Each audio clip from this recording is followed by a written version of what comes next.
Assalamualaikum warahmatullahi wabarakatuh. Bertemu kembali di channel Hermawan Haryati, channel yang membahas tentang seputar dunia pendidikan dan pariwisata. Mudah-mudahan channel saya ini bisa bermanfaat bagi sesama, dapat menambah pengetahuan dan menambah pengalaman. Dan semoga apa yang menjadi cita-cita para rekan-rekan calon peserta tes P3K dapat tercapai dan dikabulkan oleh Allah Subhanahu wa taala. Seperti biasa, pada kesempatan kali ini saya akan kembali membahas soal kompetensi teknis pendidikan kewarganegaraan dari nomor 21 sampai nomor 30. Disimak baik-baik soalnya, dipahami jawabannya, jangan di-skip ya, karena setiap nomor adalah ilmu pengetahuan. Mudah-mudahan dapat menjadi modal untuk menghadapi tes P3K dan tes CPNS. Langsung saja kita mulai untuk soal nomor 21. Selain sebagai media penyampai informasi, pers juga mempunyai peran umum sebagai berikut. 1. Alat propaganda bagi kepentingan partai politik atau golongan. 2. Alat untuk menyebarkan informasi penting. 3. Sumber penghasilan wartawan. 4. Penyampai berita dan hiburan. 5. Wahana komunikasi publik. Berdasarkan pernyataan di atas yang merupakan peranan pers yaitu A. 123, B. 135, C. 245, D. 234. Untuk jawaban yang benar pada soal nomor 21 ini adalah C. Peranan pers adalah alat untuk menyebarkan informasi penting, penyampai berita dan hiburan, wahana komunikasi publik. Jadi jawaban yang benar adalah 2, 4, dan 5. Kita lanjut ke soal nomor 22. Sebelum kita ke soal nomor 22, buat kawan-kawan yang belum subscribe, mohon keikhlasannya untuk tekan subscribe dan hidupkan loncengnya agar ada notifikasi setiap kali saya upload video terbaru. Mudah-mudahan bermanfaat bagi kita semua. Terima kasih. Kita lanjut ke soal nomor 22. Pancasila sebagai dasar negara secara yuridis konstitusional tercantum dalam pembukaan Undang-Undang Dasar 1945 merupakan A.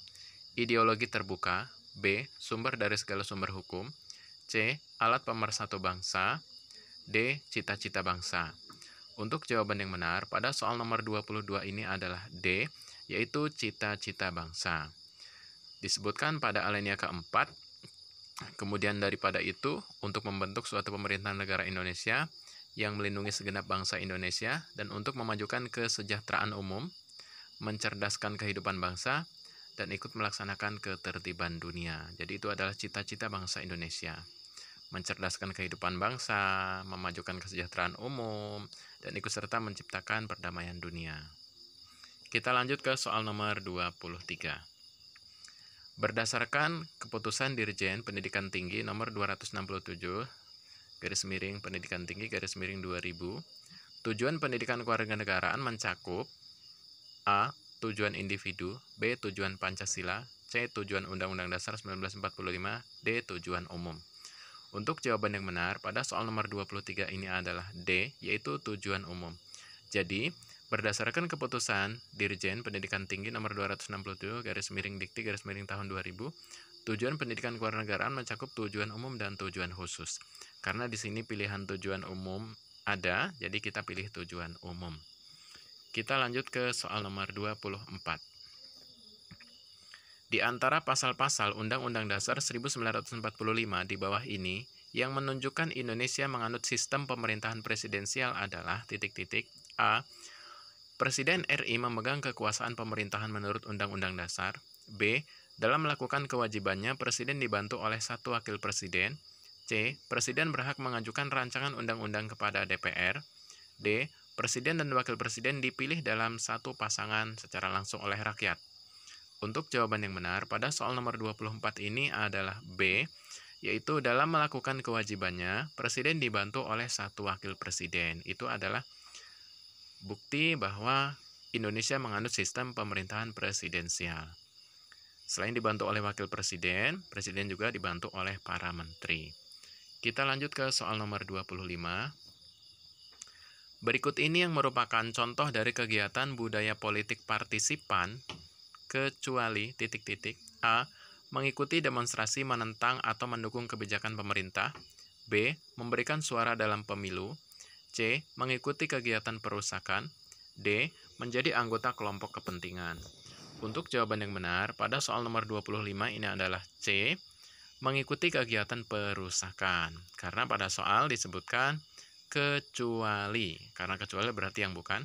Sedangkan untuk pilihan jawaban A, B, dan D, itu adalah contoh kegiatan budaya politik partisipan. Kita lanjut ke soal nomor 26.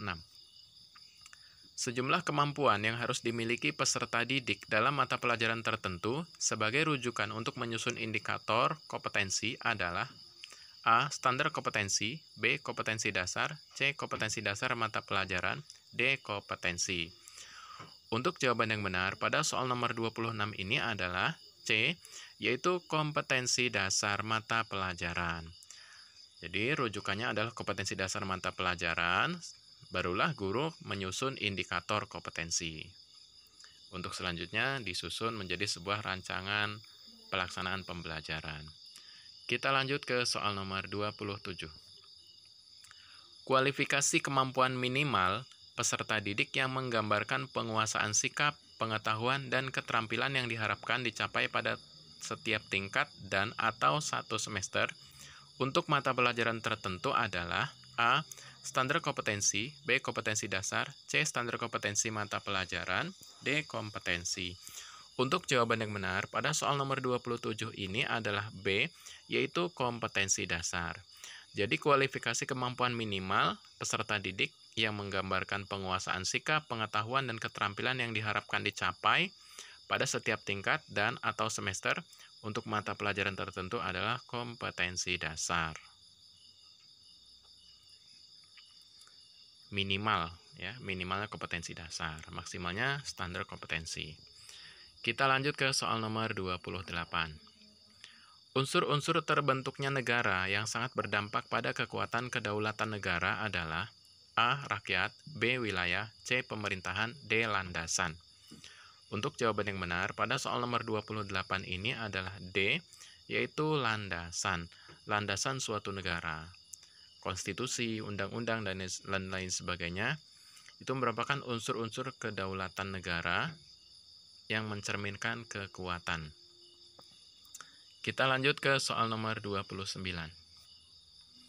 Dalam melakukan evaluasi proses dan hasil belajar, seorang guru perlu memperhatikan hal-hal berikut.